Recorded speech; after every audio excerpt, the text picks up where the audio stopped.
जी महमूद आबदी जी, आप अपने को अनम्यूट कर लीजिए।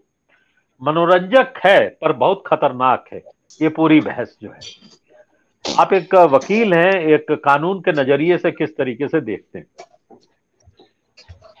देखिए, एक वकील की हैसियत से सबसे पहले तो हम ये कहेंगे कि लेकिन वो मुद्दा इस वक्त बनारस का नहीं है। यहाँ पर ये तो बात हम कर रहे हैं आगरे के वो जो कमरों की और ताजमहल की जो हमारी बातचीत हो रही है। उससे पहले हम ये कहना चाहेंगे कि पीएनओ साहब जब हम स्टूडेंट थे तब उनकी किताबें नहीं बल्कि किताबजी होते थे, पतली पतली बुकलेट्स होती थी, वो लिखा करते थे। उसमें लखनऊ के इमाम बाड़ों को भी लक्ष्मण जी का टेम्पल बताया था, जैसे हरजिंदर जी कह रहे थे, लक्ष्मण जी के महल बताया था। उसके अलावा उन्होंने बहुत सी चीजों को वो लिखते रहते थे। एक मरतबा उन्होंने ये लिख दिया कि वेस्टमिनिस्टर एबे जो है लंदन में, वो भी हिंदू मंदिर। तो खुशवंत सिंह साहब का वीकली कॉलम आता था, तो उन्होंने बहुत झाड़ लगाई उनको और उन्होंने कहा कि तुम हिंदुस्तान तक तो ठीक थे पीएनओ, अब तुम हद से ज्यादा बढ़ रहे हो, अब हम इसको बर्दाश्त नहीं कर पाएंगे, अब तो तुम वेस्टमिनिस्टर एबे को कह रहे हो कि वो मंदिर था। तो ओक साहब इस तरह की चीजें लिखा करते थे, लेकिन शायद उनको अपनी जिंदगी में इस बात अंदाजा नहीं होगा कि उनको उनके मरने के इतने सालों के बाद इतना सीरियसली लिया जाएगा। क्योंकि जिस तरह की वो बेसर पैर की बातें करते थे, उसी तरह की बेसर पैर की आज एक हवा चली हुई है कि कौआ कान ले गया उसको सब मानने लगते हैं। एक बात जो ये कमरों की कही जा रही है, ये बात बताने वाली है। जो कमरे कहते हैं कि उसके बेसमेंट में कमरे हैं, वो कमरे नहीं होते हैं। वो ईरानी तर्ज तामीर का जो जो स्ट्रक्चरल स्टाइल है उसका एक हिस्सा है। होता यह है कि कब्र नीचे होती है बेसमेंट में, और उसके काफी ऊपर जो है वो उसकी कब्र का एक निशान बनाते हैं जो बहुत डेकोरेटेड होता है। एक्चुअल कब्र डेकोरेटेड नहीं होती। उसका कारण यह है कि इस्लाम में माना गया है मजहबी तौर पर कि कब्र का निशान नहीं होना चाहिए, कब्र कच्ची होनी चाहिए। तो ये जो बादशाह थे, इनकी भी ये मरने के बाद तो सभी लोग धार्मिक हो जाते हैं, नहीं भी होते हैं तो जो उलमा होते हैं, जो पंडित पुरोहित होते हैं, वो अपने हिसाब से उनका सब कर्म कांड करते हैं। तो ये कब्रें नीचे कच्ची होती हैं। अगर आप जाएं तो हुमायूं के मकबरे में, वहां तो कोई मंदिर नहीं है, हुमायूं की कब्र भी नीचे है। उतना ही बड़ा एक हॉल है, अब वो इतना बड़ा हॉल है जैसा कि हरजिंदर जी ने कहा, उसमें पिलर्स देते हैं उसको रोकने के लिए। तो वो आप कह रहे हैं उसमें कमरे हैं। आसिफुद्दौला का जो इमाम बाड़ा है लखनऊ में, उनकी कब्र करीब वो 50-60 मीटर नीचे होगी। वो हॉल है, उसमें भी इसी तरह के पिलर्स होंगे। वो कच्ची कब्र नीचे है, ऊपर उसका निशान बना हुआ है डेकोरेटेड। उसको जाके लोग देखते हैं उस कब्र को। तो ताजमहल में भी यही किस्सा है। अब वो इतना बड़ा हॉल है। कल एक चैनल पर हम बातचीत सुन रहे थे, अश्वनी भटनागर साहब जो पत्रकार हैं, बहुत से लोग जानते होंगे उनको। वो कह रहे थे कि उनके फादर पोस्टेड थे वहां 1965 वगैरह में। तो वो लोग जाते थे वहां, तब तक वो नीचे का बेसमेंट खुला हुआ था ताजमहल का। लेकिन वहां जाके लोग हुल्लड़ हंगामा करने लगे, भीड़ बढ़ने लगी। तो एएसआई ने यह कहा कि यहाँ पर लोगों का दम घुट सकता है, इसलिए वजह से उसको बंद कर दिया। सवाल ये है, अगर वहां वो तेजू महाल मंदिर था तो वहां एएसआई ने पत्थर क्यों नहीं लगाया जैसा कि कुतुब मीनार में लगा है? किसने रोका था उसको? और ये एएसआई का पत्थर कांग्रेस के जमाने का लगा हुआ है। हो सकता है अंग्रेजों के जमाने का ये बनाओ कि भाई जैसे कुतुब मीनार में पत्थर लगाया गया, इतने जैन मंदिरों हिंदू मंदिरों को तोड़ के बनाया गया, तो ताजमहल में इसकी क्या उज्र था? वहां भी लिखा जा सकता था। ऐसा कुछ है नहीं। दूसरी बात यह है कि या अभी भाई साहब ने कहा कि वो जो दिया कुमारी है, दिया कुमारी को कोई हक ही नहीं है इसमें दखल देने का, क्योंकि ये तो सब मुगल बादशाहों के भागीदार थे भाई। ये जयपुर वाले तो सब दोस्त थे। ये कहाँ की राष्ट्रभक्ति बघार रहे हैं अभी? महाराणा प्रताप से लड़ने कौन जाता था? दिया कुमारी के परदादा के दादा थे ना, मान सिंह, वो लड़ने जाते थे। महाराणा प्रताप पे भाला किसने मारा? दिया दिया कुमारी के खानदान वालों ने मारा। आज वो विक्टिम बन रही है। आज किसी अंग्रेजी अखबार में मैंने पढ़ा कि द लैंड वाज ग्रैब। अरे ग्रैब क्या, तुम तो हमेशा के उनके भागीदार थे हर चीज के। ये जयपुर वालों ने, आमेर वालों ने खुद दी होगी जमीन। और अगर खुद भी नहीं दी होगी तो बादशाह ने उसकी कीमत जरूर चुकाई होगी, क्योंकि वहां उनको नहीं नहीं, दफन होना था। उसकी उसमें कीमत दफन दी होना गई। था। आप उसके क्यों नहीं एवज देंगे में कई कीमत? कई इमारतें दी गई हैं। जी, जी। अगर वो कीमत नहीं देंगे तो वहां पर दफन करना जायज नहीं है। खरीदी हुई जमीन पे मुर्दा दफन हो सकता है।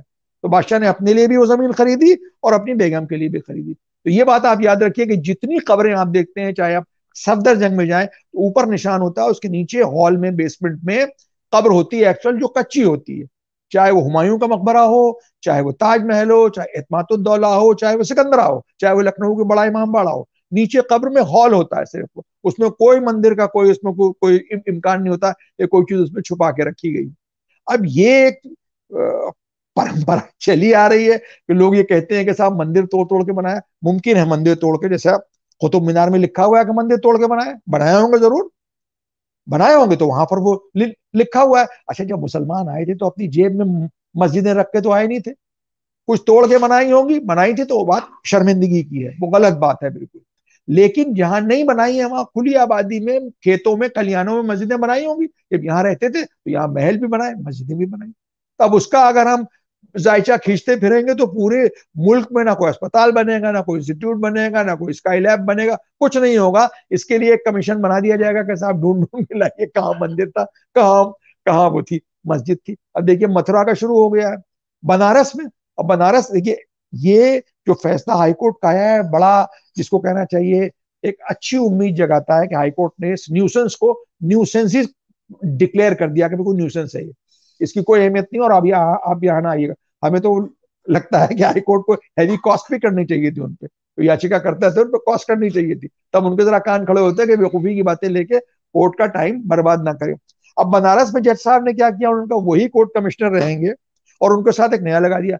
अगर हम कोर्ट का होते, अगर कोर्ट कमिश्नर, तो हम तो रिक्यूज कर देते, क्योंकि कोर्ट कमिश्नर वो पार्टी की वकील की हैसियत से नहीं जा रहे हैं, he is going as an independent lawyer, commissioner of the court, किसी मौके मुआयने की जांच के लिए। तो अगर जिनकी जांच करने जा रहे हैं उनको आप पर विश्वास नहीं, तो हम तो ये कहते हैं भाई हम तो रिक्यूज कर रहे हैं, हम खुद ही एप्लीकेशन देते कोर्ट में कि हमको इससे आप बरी कीजिए, किसी इंडिपेंडेंट आदमी ने, दोनों पार्टियों को इंडिपेंडेंट लगे उसको भेजे। वो साहब वहां वैसे के वैसे ही उनके साथ एक और आदमी लगा दिया गया। तो लोअर कोर्ट्स और हाई कोर्ट्स का जो नजरिया है वो बड़ा एक अजीब सा है, जबकि होना ही चाहिए कि जब वो प्लेसेस ऑफ वर्शिप एक्ट जो है वो 90 जो नरसिम्हा राव साहब लाए थे, उसके हिसाब से तो 1947 में जो कैरेक्टर था किसी भी चीज का, उसको आप डिस्टर्ब नहीं कर सकते हैं। तो ये जो आप कह रहे हैं कैरेक्टर नहीं करेंगे डिस्टर्ब, तो कॉन्सिक्वेंस क्या होगा इसका? अगर ये तय हो गया कि वहां मंदिर था तो उसका नेक्स्ट स्टेप क्या होगा? फिर यही होगा ना। तो इसमें तो हाई कोर्ट को क्या, सुप्रीम कोर्ट को कुछ संज्ञान लेना चाहिए कि को किसी भी अदालत में इस किस्म के अब कोई मुकदमे जो है वो दायर नहीं किए जा सकते। ये बात खुद कोर्ट को डिसाइड करनी, क्योंकि लोअर कोर्ट जो है वो अलग तरह से इन चीजों को ट्रीट करती हैं और हाई कोर्ट अलग तरह से ट्रीट करती हैं। लोअर कोर्ट में जो लोग, एक पार्टी होती है वो अपने को बड़ा विक्टिम महसूस करती है, दूसरी पार्टी जो है वो बड़ा विक्टर महसूस करती है, हमारी बात सुनी जा रही है। तो इसके लिए जो कॉन्स्टिट्यूशनल कोर्ट्स हैं उनको इंटरफेयर करना चाहिए, स्वतः संज्ञान लेना चाहिए और कहना चाहिए कि अब इन मसलों पर कोई भी कोर्ट जो है वो संज्ञान नहीं लेगी जब तक कि एक्ट इज इन प्लेस, या तो वो एक्ट अमेंड किया जाए, और जब तक वो एक्ट इन प्लेस है तो उसके लिए उसके जो कार्य क्षेत्र में जो चीजें आती है, क्योंकि इन पर अगर कुछ फैसले आएंगे, कुछ फाइंडिंग्स आएंगी, तो उसका कॉन्सिक्वेंस क्या होगा? फिर ये मामला आगे बढ़ेगा, कहेंगे साहब कोर्ट ने कह दिया। अब ये बनेगी नजीर। आप देखिएगा बनारस में, वहां जो 24 घंटे टीवी पर आ रहे हैं फोटोज में, उसमें घंटा भी बना हुआ है, उसमें ये भी बना है, उसमें वो भी बना हुआ है। अब वो जो सब 24 घंटे के टीवी उसको चला रहे हैं तो जनमानस बन रहा है, लोगों का मानस ये बन रहा है कि हाँ यहाँ था, अब उसको फिर से कायम होना, उसको उसका पुनर्स्थापना होनी चाहिए। फिर कोर्ट में, अभी एक कोर्ट से अगर हो गया डिसाइड, कोर्ट ने कह दिया हाँ भाई है ये और इसको हम मानते हैं, ये नहीं कहते कि था कि नहीं था, उनका हाँ ये है, उसको लेके फिर वो आगे बढ़ेंगे। तो शुरुआत नीचे के कोर्ट से हो रही है। अयोध्या में भी सारी शुरुआत नीचे की कोर्ट से हुई थी, जो पहुंचते पहुंचते सुप्रीम कोर्ट तक पहुंचा, फिर वहां हुआ। तो ये मसले जो हैं ये दबेंगे नहीं और ये चलते रहेंगे, क्योंकि आप देखिए कि जिस दिन कुछ और मुद्दे टीवी पर आने चाहिए, जिस दिन हम डॉलर के मुकाबले रुपया लुढ़क रहा था, उस दिन हम लोग शाहीन बाग देख रहे थे टीवी पर, वहां बुलडोजर चल रहा है। जिस दिन अरे आलू सेब के दाम बिकने लगे और हम लोग आज अयोध्या, बनारस और इसको हम कर रहे हैं डिस्कस। तो ये जो लोग आज सत्ता में हैं, अमरीश जी, उनको बहुत अच्छी तरह से मालूम है कि कैसे पूरी जो मशीनरी है उसको ऑपरेट करो। और माइंड कैप्चरिंग जो है फासिज्म की सबसे बड़ी पहचान, जो सबसे बड़ा जो टूल होता है वो माइंड कैप्चरिंग होता है। इन लोगों की पूरी कोशिश है कि माइंड कैप्चरिंग हो जाए।